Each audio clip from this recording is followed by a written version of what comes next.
Hey, this is D Knight. This is Ty. And Carol has returned from her hiatus in Europe and attempting to escape the incoming Nazi regime. But she's currently busy trying to find another place to flee, as it did not seem suitable over there. You're listening to the Pardon the Insurrection podcast, where Jesus Christ, man, what the fuck are we going to do? What are we going to do? It's already out of control. Trump's not even in the White House yet. The headlines are insanely bonkers. Every single day, it's some new ridiculous absurdity revealed to the public about how Trump is either insane or is a liar or is a criminal or is a thief. It's out of control. I don't know how to stop it. I don't even think most of us are going to survive the next 4 years if he even leaves office in the next 4 years. But I guess fingers crossed, we can hope that he dies soon. I seriously doubt in our lifetime we're going to see this corrected. It's going to be 80 years down the road. And then when they go to the history book, they're like, what happened to America? And then they go back and, Yeah, it's not going to be ideal. No, and, so this idea of like how long will it take to undo the damage of a Trump administration? Well, we had 4 years, one of the best, most productive presidents, or at least in terms of their first terms, that we've ever had. And he didn't undo half the damage that Trump caused this country. And his inability to fix it fast enough is part of the reason why Trump got reelected to a second term, even though he is now currently racism. Well, racism is always baked into United States presidential elections. Like that has been a theme since the founding of the country. I think that goes without saying. Or, maybe people need a history lesson to have like some kind of refresher course about how racism was largely the determining factor in almost every presidential election since the founding of the country. But that's neither here nor there. We don't have time to do all of that. We'll save that for 2000 February. Should we ever survive the incoming apocalypse? But yeah, in case you missed it, so Trump is now officially a convicted felon. Took long enough. Judge Merchan finally sentenced Trump. Now, of course, I know everyone's disappointed. You're looking at the legal system as though it's some kind of fail-safe to protect us from criminal masterminds attempting to amass power and overthrow the United States government. That is, in fact, not what it's made for. Like, if you wanted Trump held accountable criminally, you look, Merrick Garland, Jack Smith, even Robert Mueller, once upon a time, told us that as long as Trump is in office, he's going to be largely held unaccountable. So you have to do your civic duty and ensure that not only you vote him out, but that you convince everyone that you know to make sure that he never ends up back in office. And we didn't do that. And so the consequences the consequences of the American public not doing their jobs as prescribed by the Constitution and casting their vote has led us to a set of circumstances where Trump is largely getting off scot-free, aside from the fact that we can now officially call him a convicted felon without the possibility of facing any kind of lawsuit for libel or slander, depending on which medium you choose to partake in calling him a convicted felon. But we did, however, have Judge Merchan in New York overseeing this case. And he made a couple of comments in regard to the situation at hand. And Jesus Christ, man, like as intelligent as this person is, and I understand the position he was in with the sentencing. His comments, while also true and accurate, sound kind of fucking ridiculously tone deaf. It is the office of the president that bestows those far-reaching protections to the office holder. And it was the citizenry of this nation that recently decided that you should once again receive the benefits of those protections, which include, among other things, the Supremacy Clause and presidential immunity. It is through that lens and that reality that this court must determine a lawful sentence.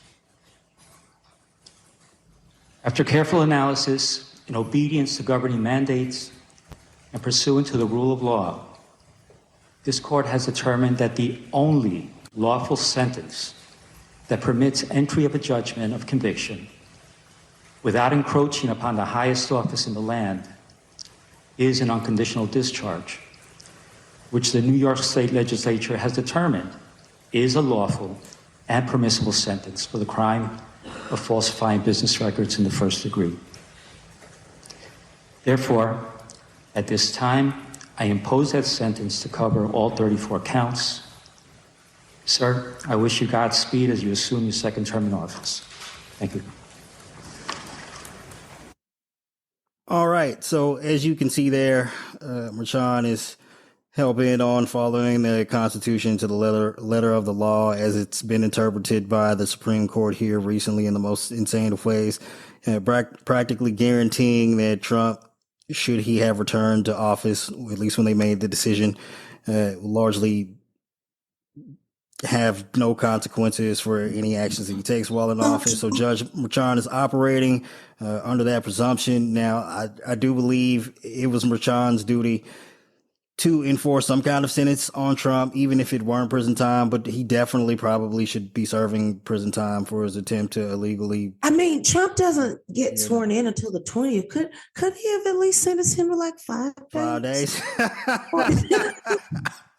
Look, so he could have made him miss his Reichstag fire rally on the 19th. All right, you know what? So I'm gonna be fair to I'm gonna give Merchan the benefit of the doubt first before I give you a counterpoint. So he could do that. That sentence would be immediately appealed up to the Supreme Court. Trump's argument that the constitutional duty of him to prepare for a presidential transition before he takes office is more imperative than him serving his prison sentence. And we've seen what the Supreme Court is up to here lately. They barely got to a 5-4 decision when it comes to releasing Jack Smith's special counsel report. English is difficult when it's your first language. So that likely would probably get the sentence struck down and would invite them to interfere in the conviction in a number of ways that would likely be a negative outcome. Now, again, what I do think he should have done is, again, like, we know it's going to the Supreme Court. Supreme Court decision would obviously be bad. What he could have done is likely sentenced him to, X amount of time in prison and postpone the sentence until after his presidency. I think until after, I'll say that's a good idea. Or if he had fucking remanded his ass back when he was violating fucking the gag order and having people, that would have been nice. Yes, it would have been great. But again, that's yet another decision that would have been appealed up to the Supreme Court, and the Supreme Court would have intervened and probably had that decision reversed. And this is the problem, right? The problem isn't really that the legal system isn't holding Trump specifically accountable. It's that it wasn't designed in any fashion to hold the most, or one of the most powerful people in America accountable once they've held the office of the presidency. It just wasn't made for that. And so the real solution here is we never should have let him win in 2016. And then we didn't learn our fucking lesson in 2024. I mean, that's really the problem. Yeah, no, that's true. And that's a good point, that it was up to us because we already knew. And then, of course, with the courts stacked and packed by him and McConnell, including Judge Aileen Cannon down in South Florida, where Trump currently resides, which he installed her post 2020 election after he had already lost. But yeah, continue. Yeah. Yeah. But yeah, so it was up to us, if that's just the bottom line. And of the 90 million people that didn't bother to vote, never mind the popular vote. I don't care about that because we know it's about the Electoral College right now. Fuck those non-committed, because those 232,000 votes, that was all that stood between her winning this presidency. And yeah, of course, they would have challenged everything. It would have been fun, but America still. No one wants to hear that. They want to hear us shit on law enforcement and the legal system and all the courts and the judges and Merrick Garland and Jack Smith and Robert Mueller and so on and so forth. I mean, I do have a bone. No, I'm shitting on non-committed. I'm shitting on them. For real. And at this point, It's I'm totally like, understandable. deport all the motherfuckers. So like, I really right now, I don't give a fuck about you. I don't, because you were real proud of yourself. And what I don't get is like, if you really gave a fuck, you would have been protesting both sides equally. You would have been protesting outside of Trump rallies as well as Kamala rallies. You would have, you would have, well, probably wouldn't have gotten in like you were able to get into the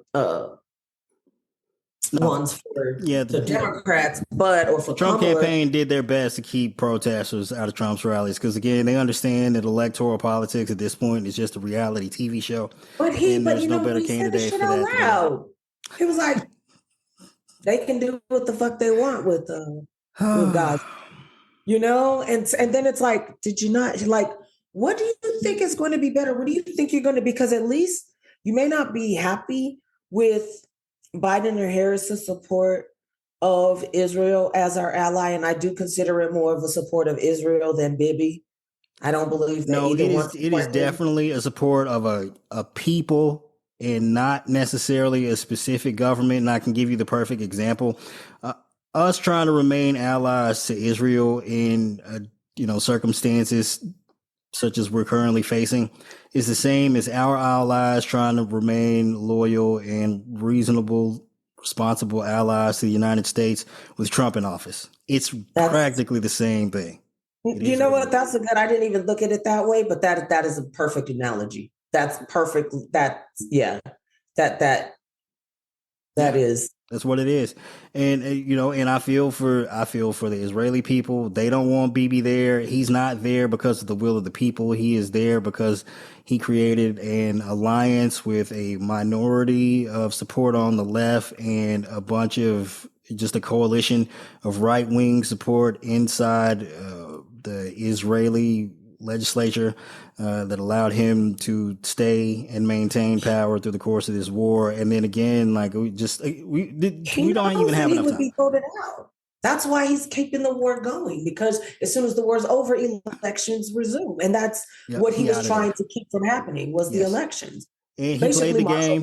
He played the game. He played it to perfection at the expense of many lives, both Israeli and Palestinian, unfortunately, and did enough to help. He's not solely responsible, but I'm sure he certainly helped contribute to Trump's win in some fashion. And then Trump is a staunch Bibi Netanyahu supporter, not an ally of Israel, and that is. When people are like, that's a good point. When the people are looking at like Republicans and Democrats and what's the difference? Well, that's literally the difference. Democratic people, Democratic elected officials are allies of the Israeli people as well as the Palestinians. Because trust me, they're the only ones that have been trying to get aid to the Palestinians. Trump is a friend of Netanyahu only. That's his only concern. Yes. And you know what? It makes me think about Joe Biden's speech. What was that, in the 80s or early 90s when he was in Congress? And then he was like saying, he's like, our loyalty isn't to South Africa. Our loyalty is to South Africans, the people who are being excoriated by this white racist regime. Like and that was it. He goes, it's not to South Africa, it's to the South Africans. And that's where he stands today. That's always been who he was. The loyalty is to the people. Yeah. Now, we just don't. I mean, look, this is this is not the venue to I don't know. We can't encapsulate the entirety of the Israeli-Palestine conflict because we just would be here for 20 hours. But again, back to Trump being reelected president. Well, I hope everyone out there who voted for him is getting everything they asked for, because I assume, these conservatives were talking about voting out Democrats and putting Trump back in office because they wanted to get rid of the warmongers and the endless wars and losing, American lives and spending billions of dollars on meaningless conflicts. And yet here we have Trump on the verge of starting a war with one of our allies. What's the price tag? Well, maybe no price tag. Look, we're going to have to see what happens because Denmark, we need this for national security. We need Greenland very badly. You look at the Russian ships, the China ships, they're all over the place. They're surrounding. Now, they have for a long time. That's a lane. But we need that for national security. So I don't know that Denmark has any right, title, and interest, and we're going to find that. But I can tell you, you saw the clips that were released. The people of Greenland would love to become a state of the United States of America. We were greeted with tremendous love and affection and respect. The people would like to be a part of the United States. Now, Denmark maybe doesn't like it, but then we can't be too happy with Denmark, and maybe things have to happen with respect to Denmark having to do with tariffs. That is Trump threatening Denmark with tariffs if the United States isn't allowed to annex Greenland. For free. But did you notice, though, during that press conference, he doesn't say anything about national security. He said we need it for our financial security. He said it twice. It's absolutely insane. Yes, and if you tack on Greenland along with the idea of annexing Canada along with Panama for whatever reason, the conclusion you can clearly draw here is that Trump is intent on starting a war with the entire Western Hemisphere.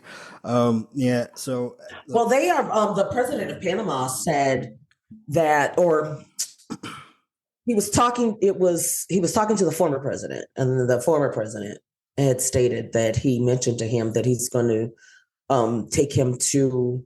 Is it the? It's not the ICC. It's one of the other international courts. I'm not sure which one. I can't remember offhand. That's okay. One of the few. Yeah. One of those that do that kind of stuff. One of those that do that kind of stuff. But the thing is like, yes, you can go to the Greenland people, but it's still Denmark's territory. So Denmark has to either agree to release them, because if it's so much that the people of Greenland want to be free of Denmark and be their own country, well, if it was that easy, they could have already done that. There are more. This is the equivalent of Mexico. This is the equivalent of Mexico announcing that they're going to annex Puerto Rico. That would not be a bad idea, actually, but that would not be a bad idea. Did you hear where Justin Trudeau said at an interview that he was like, well, we'll swap. He goes, how about we swap out, what was it, Oregon? And it was like 2 states. Yeah, and then he's like, we'll trade you. And he was like, it wasn't such a joke anymore to Trump, Yeah. But even Maple MAGA, Doug Ford. Yeah, Doug Ford, even he said, fuck that. And he's a huge Trump supporter. So. Yeah, my God, the crack smoking dude that's out with the horse. No offense to the horse. Okay. Doug Ford. I don't know. No. I'm going to have to Google that one. Okay. Don't make me Google it. No, look, so should we take Trump seriously on his threats to annex other countries and other territories? Yes. I would, yeah. Well, so here's the thing. Trump says things that are totally unserious, but he also means them. So yeah, there you go. Yeah. Right. Now, I would also say largely that all of this talk about Canada, Panama, Greenland, etc., is an attempt to distract from the fact that, one, he has no plan whatsoever on how to end the war in Ukraine, even though that he promised he would do that within days of him winning the election, not taking office, winning the election. He since walked that back. Also, there's no plans whatsoever for Republicans when it pertains to reducing the price of groceries and items of necessity for American households. The price of anything. Yeah. For sure. I mean, he's talked about lowering the price of gas. We're going to drill. He said that the United States is going to drill more. Hey, buddy, we're drilling more oil we're producing more oil than we ever have in the history of the United States, and more oil than any other country. And also, like his promises on day one to begin the mass roundup and detention of undocumented immigrants in America. This is a distraction from the promises of doing that. Now, again, I don't think that he has any intention of forestalling that plan.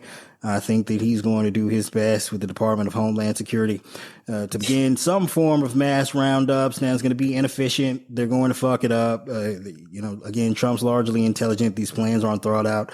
They're going to take massive action, and it's going to, while be unsuccessful, cause massive amounts of harm both to individuals and to the United States economy as a whole.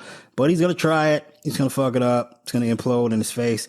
And we're going to be, again, involved with just endless headlines and unending coverage of Trump's not only stupidity, but his just failures to run the country in any sort of reasonable fashion. Did you see where Stephen Miller said that they're trying to find a disease they can pin on the migrants so that they can re-implement Title 42 again? Oh my God. I swear to God, I am not, this is not parody. I am not joking. This is real. They're like maybe that's why Robert F. Kennedy's like no vaccines. So they're like, oh shit, we got a polio outbreak. We got to quarantine. We got to send them out. But yeah, they're looking for a disease. We're living in the dumbest possible times, but this is the America that we all deserve. To be honest, if we couldn't wake up enough people to make a rational decision in voting for Kamala Harris in 2024, and this is what we ended up with. This is largely. It's sad to say what I tell myself to make myself feel better, and that there's light at the end of the tunnel. Is I go, well, my ancestors, they survived slavery, and they survived Crow, and they managed to get jobs and buy houses too and do stuff. So, Yeah, I mean, so I would say that's it's where one. my brain is right now. Like that's where my mind is. Yeah, our ancestors, given the circumstances, were extraordinarily resilient. Just considering the amount of oppression they faced over hundreds of years, even 100 years after slavery, the country was systematically destroying Black families and neighborhoods and any kind of institutions, Black wealth, and that our people continue to not only survive, all of those endeavors, but in some situations even thrive. It does point to the resilience of Black people in America. Now, I don't necessarily think that just because, our people were able to find a way to navigate that set of circumstances that we should force that same hardship on as many people as possible. But I mean, that's that's where we are. That's what we've gotten ourselves into. And I think at this point, I just look at the United States as no longer a symbol of what things could possibly be, even though they're not always ideal. Now I see the United States as an example of what not to do for other countries around the world. Yeah, that's exactly it. If we could have been more like, South Korea, we wouldn't be here. But hey, look, who would have thought that we'd be looking to South Korea as the bastion of democracy for the Western Hemisphere? So politics in South Korea is different. It's not like the United States for numerous reasons. And again, I don't even have the expertise to necessarily detail all the ways and why it's such a vastly different political landscape. But part of it is North Korea is right there on their border. So they don't kick it the same just for, again, like they have different concerns than the United States does. Like our country's infatuation with immigration over the past past 100 years or so pales nothing in comparison to what South Korea is dealing with on their northern border. And I just, again, they got they just have a different outlook on what they expect out of their executive branch down there. And that shit the dude tried to pull with a military coup in South Korea was out of control, but they got that motherfucker out of there immediately. They literally, it was like motherfucker in the bar, and they get that you try what? Oh no, that was out the streets. And there was this Korean reporter that she was out there, and she's like reporting like 1 a.m. when they're lifting up the parliament, people to go in there and vote over the wall and all that shit. And then they were like, why are why are reporters drunk at 1 a.m.? She's like, we're the Irish people of Asia. She's like, no shade to the Irish. She was like, you don't know much about Koreans, do you? Because they were absolutely. Like, everybody got out the bar. She's like, we love to train that it was just so funny on the thread. I was like, I didn't know that. They were like, yeah, we're the Irish people of Asia. Right. So. And for them, they've recently, I mean, they've had potential failed military coups in not maybe the youngest generation's lifetime, but the older generations are familiar with the time before democracy was, before they had a democracy in South Korea. So they is like, we ain't going back for real. There are a lot of countries that have relatively new democracies compared to us. Yes. Where in the 70s and other times. So, I mean, even Mexico has, and even now still, like the PRI pretty much ran, that was like basically a one-party state for forever. Like they're pretty much, and now the Morena party pretty much runs everything. But they Claudia Sheinbaum, but she's really smart. I didn't know she was a PhD and a scientist. Yeah, she's very smart. She's bright. She's politically astute, but she's also not, again, like, I wouldn't say that she's a bad actor, but there's a lot of Republican light tactics that take place inside the left-leaning party there. Well, the Morena party, yes. And I was concerned because I knew that she was handpicked pretty much by AMLO to be his successor.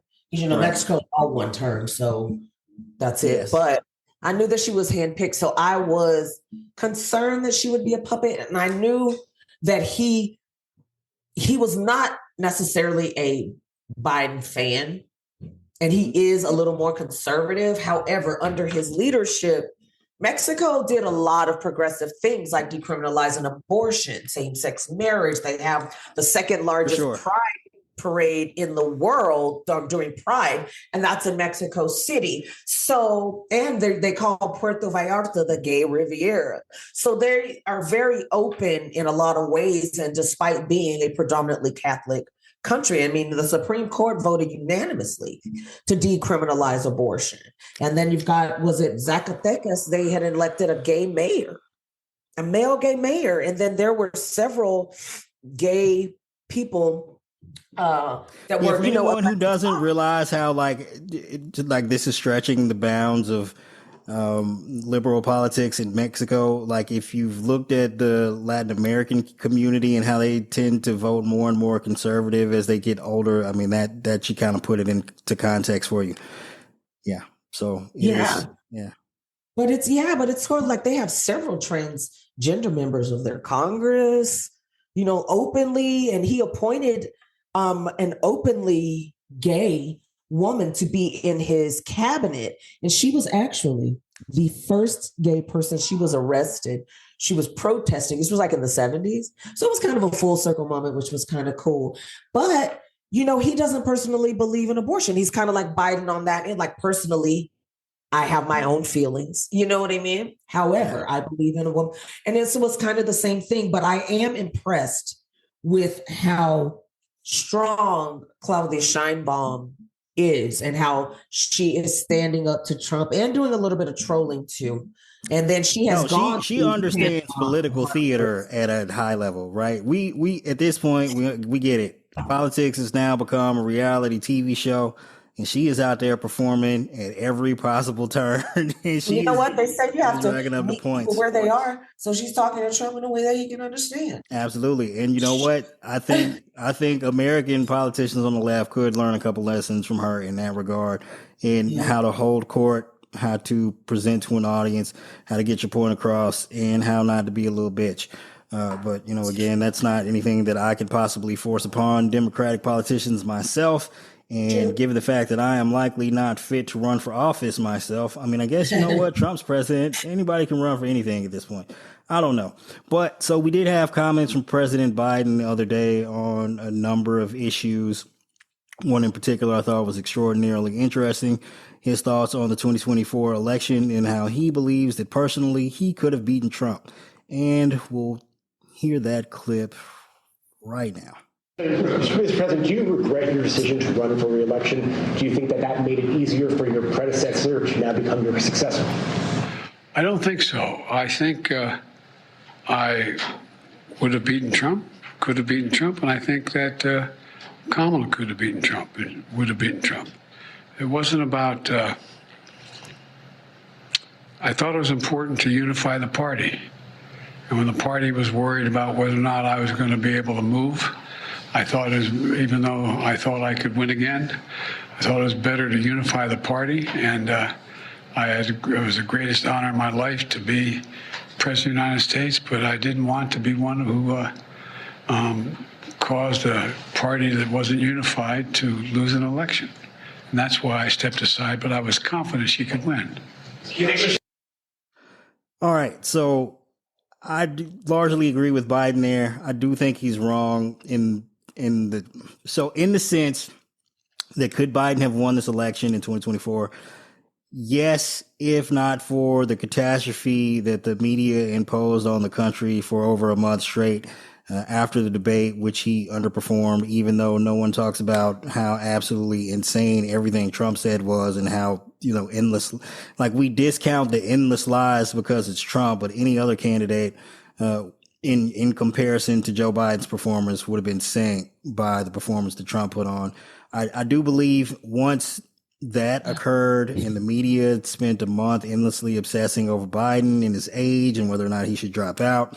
And then, numerous supposed left-wing commentators indulged in the idea instead of doing everything they could to inform the American people and just show all the clips of Biden performing stellarly in public post-debate. They sat there and basically brainwashed everyone to believe that it was impossible for Biden to win, and up to the point where even members of Congress and the Democratic Party were about to turn on Biden. And once we got to that point, not only could Biden not have won the 2024 election, no one could have. And we saw that. We saw that fairly clearly with Kamala Harris's stellar performance in terms of, enthusiasm inside the base, the fundraising, the public interactions, the rallies, the appearances on podcasts and such. And even with all of that and the gazillion dollars in the bank, she lost to Trump in every swing state, even though the deciding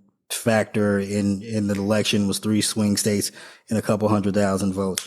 And she performed about as well as you could expect anyone to in the circumstances, with a short runway being thrust into the national spotlight, the nomination a couple of months ago before the election. The thing is I honestly believe that there was too much money put into Project 2025. They were not going to let any Democrat win the presidency. They went all in on that. And that bill was going to come due on their investment, period. The only thing is that Kamala made them spend more money than they would have had to spend against Biden. Because with Biden, they just probably would have showed some clips of him like slipping or falling off his bike. But with Kamala, they had to come out of their pocket to the tune of they had to go all in a way that they weren't expecting. And I feel also like they weren't spending that money for Trump to win. They were spending that money. They wanted Kamala to lose. It wasn't about Trump winning. It was about her losing. They were focused on her losing. So they spent all of their time just focusing on wedge issues that they could relate to her or somehow connect to her. Or the Democratic Party in general. Yeah. But because, he really didn't have to do anything. And because mainstream media doesn't show his batshittery, it was like she was running against another sane person, which was the opposite of true. Right. And there was just the issue, like there was the fact that even though Trump wasn't the incumbent, because Kamala Harris hadn't won a presidential election, Trump at that point became the incumbent. And again, if you have even the sense of incumbency, it is extraordinarily difficult as a candidate for you to lose, even though Biden beat Trump by a gazillion trillion votes in 2020.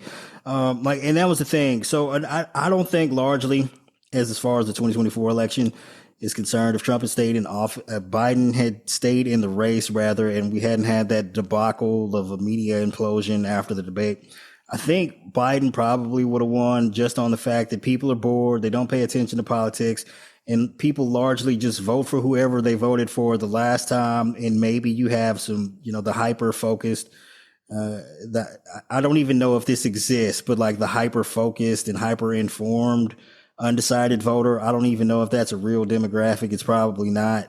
Maybe those people might have been swayed by some of the information Republicans were putting out there. But I think largely what happened is the party switched candidates at the last second. And then a bunch of people who voted for Biden in 2020 were like, oh, he's not on the ticket. I guess I won't be voting.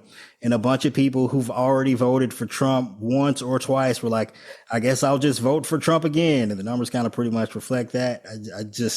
It was dumb. Yeah, because he didn't really gain much. It wasn't like he gained a whole swath of America. No, though he likes saying that he did. There was a huge jump from 2016 to 2020 in 7-8 million voters, and then he improved upon that number marginally with like 2 million voters or so. 2 million, yeah, like 2 million votes. Yeah. But again, had Biden been in the race, maybe those 81 million voters would have showed up again and cast their vote. The George Clooney's and those people had not waffled and turned their backs on him, and the party stayed unified because, scenario, he could have decided that he wanted to resign, and then we had Kamala anyway. But I mean, well, he wasn't going to do that. I think that would have that too would have been a recipe for disaster. There was no outcome that would have been where Democrats could have been victorious once the party split. I mean, I think it was over at that point. And we talked about that for like a month straight on this podcast. I'm sure, our listeners out there, you were tired of hearing that shit. You were like, can we just get Biden out of here so we can like get back to business? Well, we did that and you saw what happened. And again, like at that point, I mean, there was no winning situation. We said that. Their business was to get your ass behind Kamala, motherfuckers. Well, we tried to do that. We tried to do that, but I had warned people that even though I thought Kamala Harris would win, and she performed where I thought. So did I. Well, she got a percentage. Well, she got in just raw numbers what I thought she would have got, but I just thought numerous Trump supporters wouldn't show up, and she would win.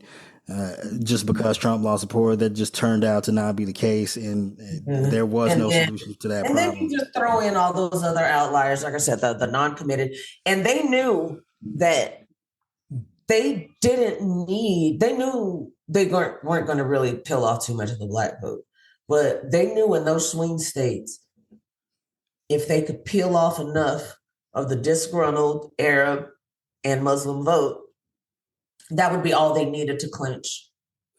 They really didn't even succeed in that outside of maybe Michigan slightly. Really where they won is Trump just won a bigger margin of white people. White people decided the election largely.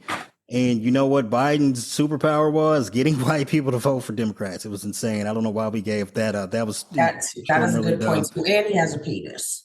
Yeah. Well, see, I think it's complicated. We'll have to talk about the implications of. We did have a white lady too. Switching. There was a white lady. There was a time. Well, then the white lady got more votes than the white guy, but no one wants to talk about that. They just want to talk about Michigan failed her too. Yeah, well, that's fucking Michigan. God damn it. Get it together up there, y'all. Detroit, I know y'all are on the ball, but the rest of the state, man, that shit is like outside of Detroit, Michigan is like Kentucky. It's insane. That is true, but they're not every fucking even blue states like pretty much.